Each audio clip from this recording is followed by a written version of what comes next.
comparing and contrasting the Sino-Japanese War and the Russo-Japanese War.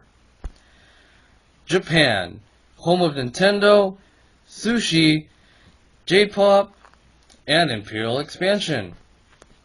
Our friendly neighbor is approximately 5,357.7 miles away if you're traveling by air.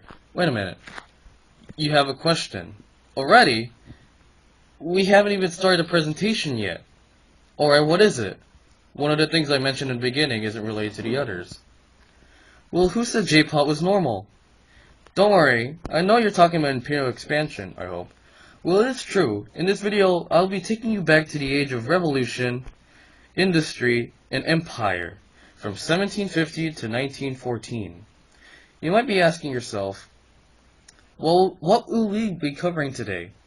We will be covering two major events in Japan's history during that very period of time. The Sino-Japanese War and the Russo-Japanese War. But first, let me introduce you to them.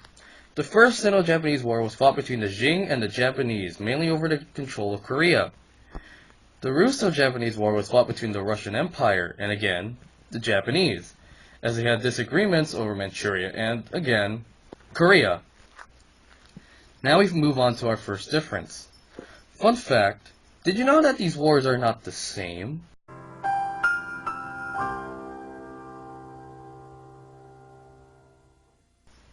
It's true.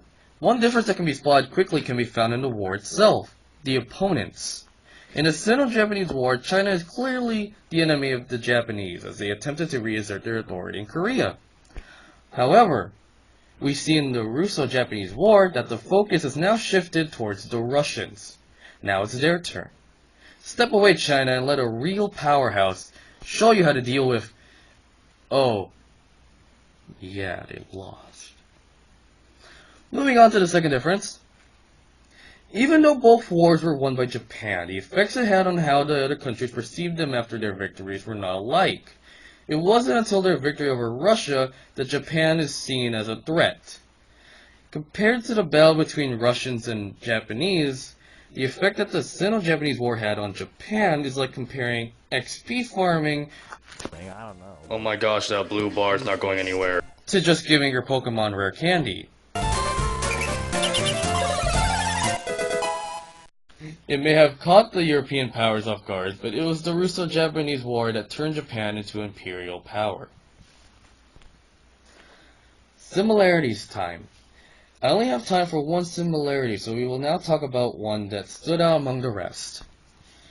Both wars ceded large amounts of land, which helped strengthen the empire's control over East Asian waters.